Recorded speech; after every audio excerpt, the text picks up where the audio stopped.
I absolutely loved playing outside in the neighborhood when I was growing up. It didn't matter if we were playing cops and robbers or war, we always had fun. Now, one of the games that we played the most outside after it was dark was this game called Ghost in the Graveyard. It was a neighborhood favorite. I think in the summer months, we must have played it almost every other night. It was that much fun. Now, if you don't know the game, let me explain it to you real quick. It started with one person being it. And this one person who was it would hang back at the base while all the other ghosts would go out into the neighborhood and hide. And after a certain amount of time, this one person who was it would then go into the neighborhood to try to find the ghosts. Now, during this time, the ghosts would then try to make their way back to the base without being tagged.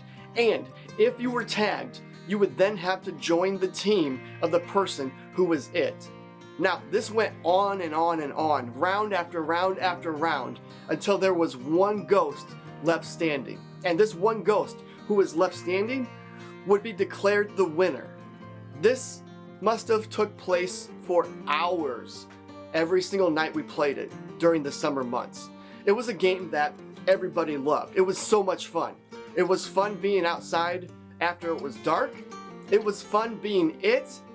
And it was fun hiding. It was just a great game. Now, you know, there was another game of Ghost in the Graveyard, and it took place thousands of years ago. Only the people who were playing weren't playing to have fun. They weren't hiding to have fun. They were hiding because they were ashamed. Check this out. It's found in Genesis chapter 3, verses 7 through 11, and it says this. Then the eyes of both of them were opened, and they realized they were naked. So they sewed fig leaves together and made coverings for themselves.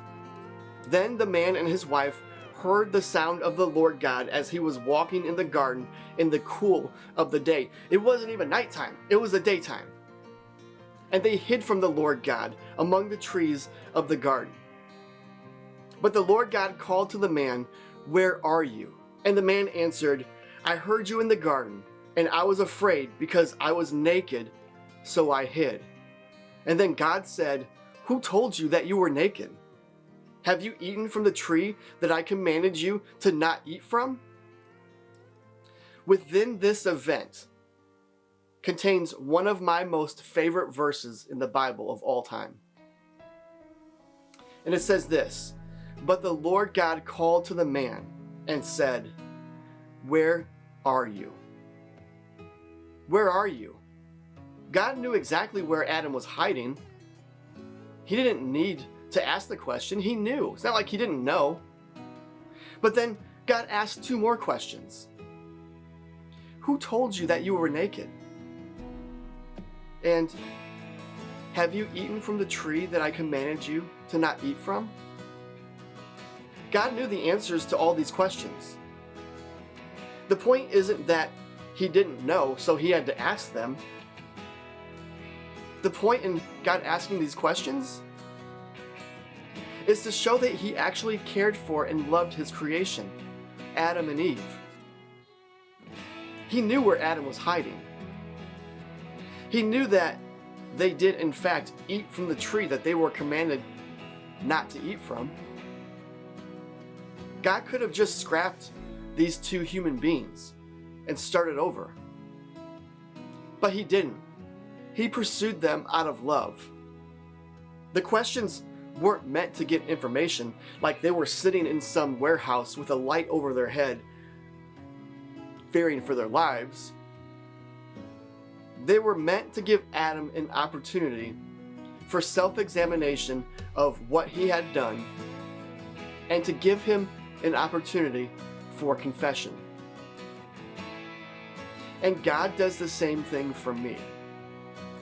In my sin and in my hiding, God still pursues me out of love and asks, "Todd, where are you? What's going on?" And in my bumbling confession, he forgives me because of the loving sacrifice of Jesus. Where are you?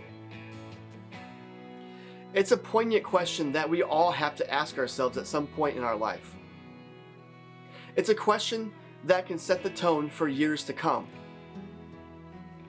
We're all in different places. And it's not that God doesn't know where we are. He simply wants us to acknowledge where we are so that we can move forward with Him in His grace and mercy. I'm no better and no worse than Adam. None of us are. And just like God pursued Adam in the garden and me in Michiana, He pursues you right where you are and asks, "Where are you?"